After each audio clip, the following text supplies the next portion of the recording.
হে welcome back, তোমাদের প্রত্যেককে GM ফিজিক্সে স্বাগত। তো আগের ভিডিওতে আমরা পরিমাপ চ্যাপ্টারটা শুরু করেছিলাম, তো এটা হচ্ছে পার্ট 2 ভিডিও। তো আগের ভিডিওতে আমরা পরিমাপ চ্যাপ্টারের রাশি এবং একক সম্পর্কে বিস্তারিতভাবে আলোচনা করেছিলাম। তো আজকের এই ভিডিওতে আমি বলেছিলাম যে প্রাথমিক একক এবং লব্ধ একক নিয়ে বিস্তারিতভাবে আলোচনা করব। তো আজকে আমি সেটা করব না, কারণ আজকে আমরা আগের ভিডিওতে স্কেলার রাশি এবং ভেক্টর রাশি যখন পার্থক্য করিয়েছিলাম, তো সেখানে ত্রিভুজ সূত্র, সামান্তরিক সূত্র এবং বহুভুজ সূত্র এই তিনটে বিষয় নিয়ে আমি তোমাদের বলেছিলাম। তো আজকে সেই তিনটে বিষয়, সেই তিনটে সূত্র নিয়ে আমরা আজকে বিস্তারিতভাবে আলোচনা করবো, যেটা যদিও ক্লাস 9-এ নেই, তো তোমরা অবশ্যই তাও দেখতে পারো। ক্লাস 11-এও আছে, 11 চাইলেও এটা দেখতে পারো যে ত্রিভুজ সূত্র, সামান্তরিক সূত্র এবং বহুভুজ সূত্র এই তিনটে সূত্র বিষয়ে আমরা বিস্তারিতভাবে আজকে ভিডিওটা আলোচনা করবো, এবং পরবর্তী ভিডিওতে আমরা প্রাথমিক একক এবং লব্ধ একক নিয়ে বিস্তারিতভাবে আলোচনা করবো। তো চলো ভিডিও শুরু করি। Welcome to GM Physics. তো দেখো, তো আগের ভিডিওতে আমরা বলেছিলাম, একটা ভুল বলেছিলাম যে স্কেলার রাশি, ত্রিভুজ সূত্র এবং সামান্তরিক সূত্র, এই বহুভুজ সূত্র, এই তিনটে সূত্র, ঠিক আছে, এই তিনটে সূত্র মেনে চলে, কিন্তু ভেক্টর রাশি এই তিনটে সূত্র মেনে চলে না। কিন্তু এটা একেবারেই ভুল বলেছিলাম, একটু মিসআন্ডারস্ট্যান্ডিং হয়ে গেছিল ভিডিওতে। তো দেখো, মনে করো ভেক্টর রাশি আমরা জানি যে যার মান এবং অভিমুখ আছে সেটাই হচ্ছে ভেক্টর রাশি, তাই তো? তাহলে এখানে ত্রিভুজ সূত্র, সামান্তরিক সূত্র, বহুভুজ সূত্র, এটা কি একটা ডিস্টেন্স এবং একটা ম্যাগনিটিউডকে রিপ্রেজেন্ট করছে, তাই তো? তাহলে এই ক্ষেত্রে তাহলে এই তিনটে কি হবে, যার মান এবং অভিমুখ দুটোই আছে, তাই তো? তাহলে ভেক্টর রাশির মধ্যে কিন্তু এই ত্রিভুজ সূত্র, সামান্তরিক সূত্র এবং বহুভুজ সূত্র, এই তিনটে সূত্র কিন্তু ভেক্টর রাশি মেনে চলবে, কিন্তু স্কেলার রাশি মেনে চলবে না। এখানে একটু মিসআন্ডারস্ট্যান্ডিং হয়েছিল। তো আজকে দেখো, এই তিনটে সূত্র নিয়ে আমরা আজকে বিস্তারিতভাবে আলোচনা করবো। Angles law of vector addition, parallelogram law of vector addition আর polygon law of vector addition. এটা ক্লাস 11-এ তোমরা যখন একটা চ্যাপ্টার আছে ভেক্টর বলে ক্লাস 11-এ, তো এই চ্যাপ্টারে যখন তোমরা পড়বে এই চ্যাপ্টারটা, তখন বিস্তারিতভাবে এইগুলো আছে। তো তবুও আমি আজকের ভিডিওতে এই তিনটে বিষয় নিয়ে বিস্তারিতভাবে আলোচনা করবো। ক্লাস 11 চাইলেও দেখতে পারো। তো চলো শুরু করা যাক, ঠিক আছে?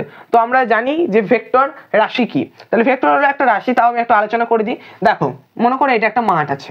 এবার তুমি মাঠের মধ্যে মনে করো এই জায়গাটায় বসে আছো, এটা বিশাল বড় একটা মাঠ, তুমি এই জায়গাটায় বসে আছো, ঠিক আছে? এটা মনে করো তুমি, ঠিক আছে, এটা তুমি। এবার তোমাকে বলা হলো তোমার বন্ধু তোমার থেকে 2 কিলোমিটার দূরে আছে, ঠিক আছে? তোমার বন্ধু তোমার থেকে 2 কিলোমিটার দূরে আছে। তাহলে তুমি এক্ষেত্রে বলতে পারবে, তোমার বন্ধুকে তুমি কিন্তু খুঁজে পাবে না, তাই তো? শুধু তোমাকে বলে দেওয়া আছে তোমার বন্ধু তোমার থেকে 2 কিলোমিটার দূরে আছে। তাহলে এক্ষেত্রে এটা একটা ডিস্টেন্স বোঝাচ্ছে, তাই তো? ডিস্টেন্স। তাহলে এক্ষেত্রে কোনো দিক কিন্তু নির্দেশ করছে না যে তোমার বন্ধু তোমার থেকে উত্তর দিকে 2 কিলোমিটার দূরে আছে, বা তোমার বন্ধু তোমার থেকে পূর্ব দিকে 2 কিলোমিটার দূরে আছে। এখানে কিন্তু কোনো দিক নির্দেশ করছে না, কেবলমাত্র দূরত্বটাই নির্দেশ করছে, মানে কি ডিস্টেন্সটা নির্দেশ করছে, মানে তার মানটা আছে নির্দেশ করছে, কিন্তু কোনো অভিমুখ নির্দেশ করছে না, তাই তো? তাহলে এই ডিস্টেন্সটা আমরা বলতে পারি একটা স্কেলার কোয়ান্টিটি, স্কেলার কোয়ান্টিটি। এবার তোমাকে বলা হলো তোমার বন্ধু তোমার থেকে পূর্ব দিকে 2 কিলোমিটার দূরে আছে। তাহলে এইটা মনে করো তোমার বন্ধু, আর এটা তুমি। তাহলে তোমার বন্ধু তোমার থেকে পূর্ব দিকে 2 কিলোমিটার দূরে আছে। তোমাকে যদি বলা হয়, তাহলে তুমি তাকে খুব সহজেই কিন্তু খুঁজে পাবে। তাহলে এই ক্ষেত্রে একটা কিন্তু ডিরেকশন কিন্তু বোঝাচ্ছে, মানে একটা অভিমুখ কিন্তু বলছে, এবং একটা মানও কিন্তু বলেছে, মানে তোমার বন্ধু 2 কিলোমিটার দূরে পূর্ব দিকে আছে, তাই তো? তোমার থেকে। তাহলে একটা এখানে মানও বোঝাচ্ছে, আবার একটা অভিমুখও বোঝাচ্ছে। তাহলে এই ক্ষেত্রে তাহলে এটা কি ডিসপ্লেসমেন্ট, মানে সরণ। তাহলে এই সরণটা হচ্ছে কি একটা ভেক্টর কোয়ান্টিটিস, তাই তো? তাহলে এই সরণ কিন্তু একটা ভেক্টর কোয়ান্টিটি, মানে কি সরণ হলো একটা ভেক্টর কোয়ান্টিটি, কারণ মান এবং অভিমুখ আছে। এবার দেখো, এইখানে এটা এ প্রান্ত মনে করো, আর এইটা মনে করো বি প্রান্ত, ঠিক আছে? তাহলে এ প্রান্ত এবং বি প্রান্ত। তাহলে এখান থেকে একটা নির্দিষ্ট একটা দূরত্ব আছে, আবার এখান থেকে একটা নির্দিষ্ট সরণ বা ডিসপ্লেসমেন্টও আছে। তাহলে এই যে সরণ, তাহলে এইটাকে যদি বলা হয় যে ভেক্টর, ঠিক আছে, ঠিক আছে, এটা মনে করো সরণ। তাহলে মনে করো এই সরণ এখান থেকে এর সরণ হচ্ছে যে এস ধরলাম, ঠিক আছে? তাহলে এস এর মাথায় যদি আমি একটা অ্যারো দিই এরকম ভাবে, তাহলে এটা কি এর ডিসপ্লেসমেন্টের বা সরণের ভেক্টরকে বোঝাচ্ছে বা প্রকাশ করছে। তাহলে এইটাই হচ্ছে কি ভেক্টর, মানে অনেকগুলো এই অ্যারো যখন অ্যাড করে করে কোনো কিছু ডাইরেকশনকে নির্দেশ করছে, তখন সেটা হচ্ছে কি ভেক্টর, মানে কি যার মান এবং অভিমুখ দুটোই আছে। এই ভিডিওতে ত্রিভুজ সূত্র, সামান্তরিক সূত্র এবং বহুভুজ সূত্র নিয়ে বলবো। তো তার একটা জিনিস দেখো, মনে করো এ থেকে বি, এখান থেকে এর একটা ডাইরেকশন, আবার বি থেকে সি, এখান থেকে এর একটা দূরত্ব, তাই তো? তাহলে এখান থেকে এর একটা দূরত্ব, আবার এখান থেকে এর একটা দূরত্ব। তাহলে এখানে যদি বলা হয় সরণ কত, তাহলে এই এ থেকে সি, তাহলে এটা কি সরণ। তাহলে এখানে দেখো একটা ট্রায়াঙ্গেলকে প্রকাশ করছে। তাহলে এই ট্রায়াঙ্গেল, তাহলে এটা কি triangle law of vector addition, মানে ভেক্টর যোগে ত্রিভুজ সূত্র, বোঝা গেল? এবার মনে করো এরকম দুটো ভেক্টর আছে, মানে এইগুলোকে অ্যারোগুলোকে বলা হচ্ছে ভেক্টর, ঠিক আছে? তাহলে এরকম দুটো ভেক্টর, তাহলে এই দিকে দুটো ভেক্টর মনে করো হলো, ঠিক আছে? তাহলে এই দুটো ভেক্টর, তাহলে এখানে যদি বলা হয় যে অ্যাডজেসেন্ট সাইড, তাহলে অ্যাডজেসেন্ট সাইড, এর অ্যাডজেসেন্ট সাইড এই দিকটা, আবার এর একটা অ্যাডজেসেন্ট সাইড এই দিকটা, তাহলে এখানে কি হলো, একটা প্যারালোগ্রাম বা সামান্তরিক তৈরি হলো। তাহলে এটা কি সামান্তরিক সূত্র থেকে আসছে, তাই তো? তাহলে এইভাবে এই ত্রিভুজ সূত্র, সামান্তরিক সূত্র, বহুভুজ সূত্র, এই তিনটে বিষয় নিয়ে আজকে দেখবো। দেখো তাহলে ভেক্টর কি তোমরা বুঝতে পারলে। তো ভেক্টর হলো কি, যার মান এবং অভিমুখ আছে। তাহলে ডিসটেন্স এবং ডিসটেন্সের মধ্যে ভেক্টর কোনটা স্কেলার তোমরা অবশ্যই বুঝতে পারছো। বলও একটা ভেক্টর রাশি, কারণ কি বলেরও কিন্তু মান আছে আবার অভিমুখ আছে, তাই তো? তাহলে দেখো ত্রিভুজ সূত্রটা আমি এখানে পড়ছি।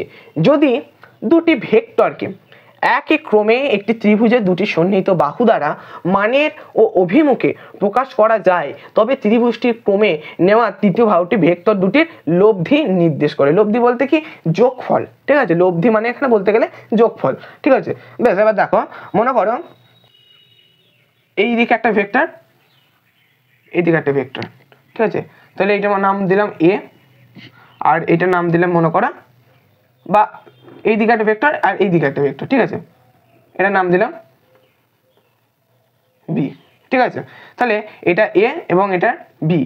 তাহলে এখান থেকে যদি বলা হয় এর রেজাল্টেন্ট ভেক্টর কত, রেজাল্টেন্ট ভেক্টর মানে মনে করে এইটা একটা ভেক্টর, তাহলে এই ভেক্টরে এটাকে বলা হচ্ছে হেড, ঠিক আছে? এটাকে বলা হচ্ছে হেড, আর এখানটা বলা হচ্ছে টেল। তাহলে এই দুটো যখন হেড এবং টেল যখন মানে প্রাথমিক এবং অন্তিম যখন যোগ করবো, তাহলে সেটা হবে রেজাল্টেন্ট ভেক্টর, ঠিক আছে? তাহলে এইটাই হচ্ছে কি রেজাল্টেন্ট ভেক্টর। তাহলে এই দিকটা এখান থেকে ডাইরেকশন, এইখানটা ডাইরেকশন বোঝাচ্ছে, আর এইখান থেকে এর ম্যাগনিটিউড বোঝাচ্ছে, মানে টেল আর হেড, ঠিক আছে? তাহলে বোঝা গেল? তাহলে এইখানে মনে করো এইদিকে একটা ভেক্টর আর এইদিকে একটা ভেক্টর। তাহলে এখান থেকে আমি যদি বলতে পারি if two vector at a point I represented magnitude and direction by the two side of a triangle in one order, ঠিক আছে? তাহলে এখান থেকে রেজাল্টেন্ট ভেক্টর কত পাবো দেখো। তাহলে এখান থেকে যদি আমি অ্যাড করি, তাহলে রেজাল্টেন্ট ভেক্টর হচ্ছে কি এইটা হচ্ছে তার রেজাল্টেন্ট ভেক্টর। মানে দেখো টেল আর এখানে হেড অ্যাড করে দিলাম, তাহলে এটা কি রেজাল্টেন্ট ভেক্টর। এবার the resultant is represented by the third side of the triangle, হ্যাঁ, taken in the opposite order। তাহলে এখান থেকে রেজাল্টেন্ট ভেক্টরের যে লটা আমরা পাচ্ছি যে r equals root over a square plus b square plus 2ab cos theta, resultant vector, ঠিক আছে? এবার এখান থেকে যদি আমরা ট্যানজেন্ট বার করি, তাহলে ট্যানজেন্ট যদি এখান থেকে বার করি তাহলে কিরকম হবে দেখো। তাহলে এইখান থেকে মনে করো এখানে একটা কোণ, তাহলে এই কোণটার নাম দিলাম মনে করা বিটা, আর এইখানে একটা কোণ, এই দেখো এখানে একটা কোণ সৃষ্টি হচ্ছে, এটার নাম দিলাম theta.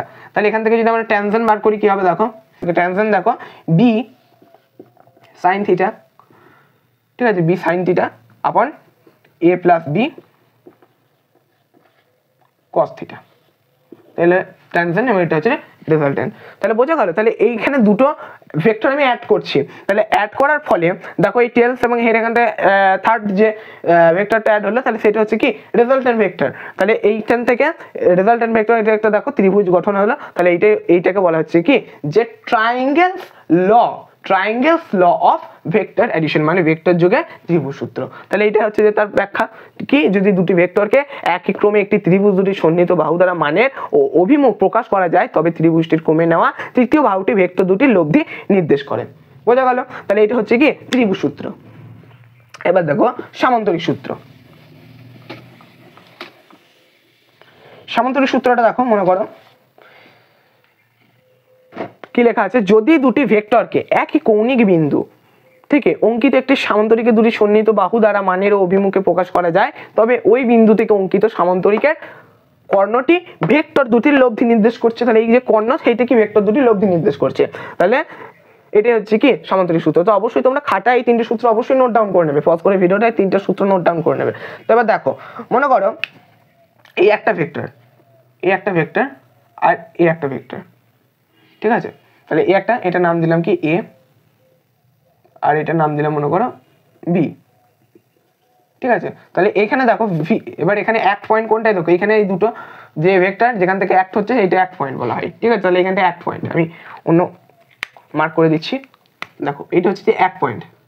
if two vectors acting at a point are represented in magnitude and direction by the two adjacent side of a parallelogram, ঠিক আছে, parallelogram due from a point, ঠিক আছে। তাহলে এবার দেখো, এবার অ্যাডজেসেন্ট সাইড থেকে যদি আমি অ্যাড করি, এদিকে এটা এর অ্যাডজেসেন্ট সাইড এইটা, ঠিক আছে, এর অ্যাডজেসেন্ট সাইড এইটা আর এটা,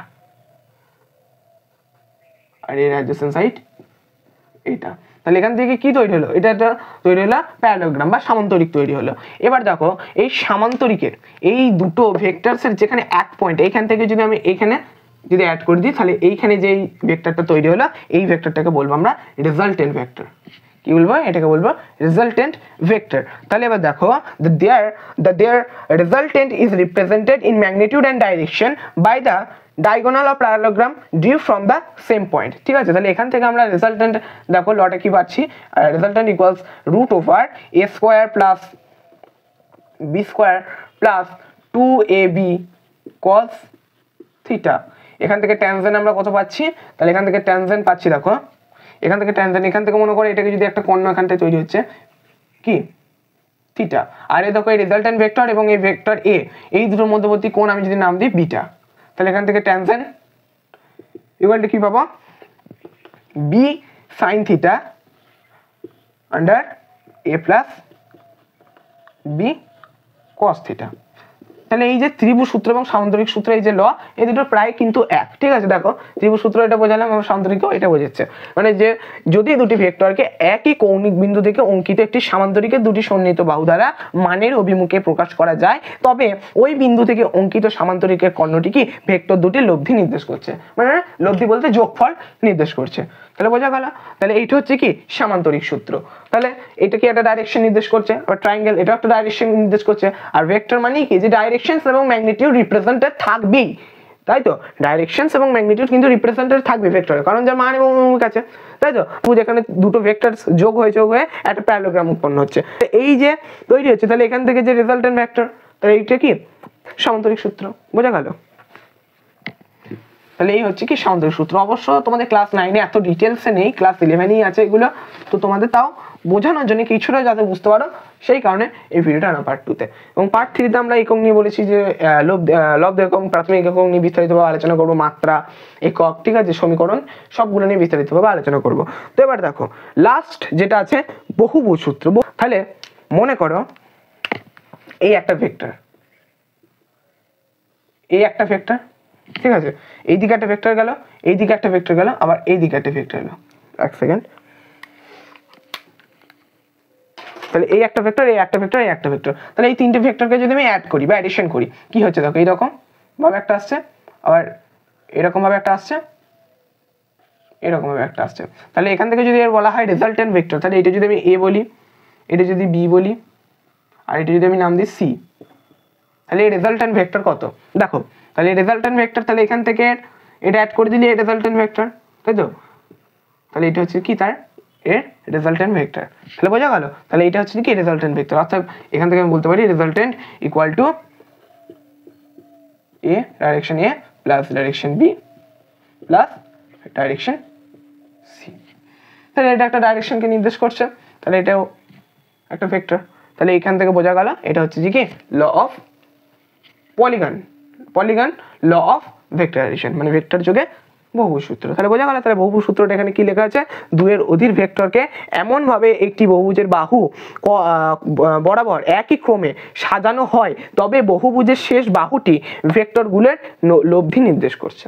তাহলে এই তো, তাহলে এখানে একটা ভেক্টর, একটা ভেক্টর, একটা ভেক্টর, দেখো একটা তিনটে যোগ করে দিলাম, এটা যদি direction A, direction B, direction C, তাহলে এখান থেকে রেজাল্টেন্ট ভেক্টর কোনটা পাচ্ছি, এখান থেকে রেজাল্টেন্ট ভেক্টর, তাহলে রেজাল্টেন্ট দেখো equal to direction A plus direction B plus direction C.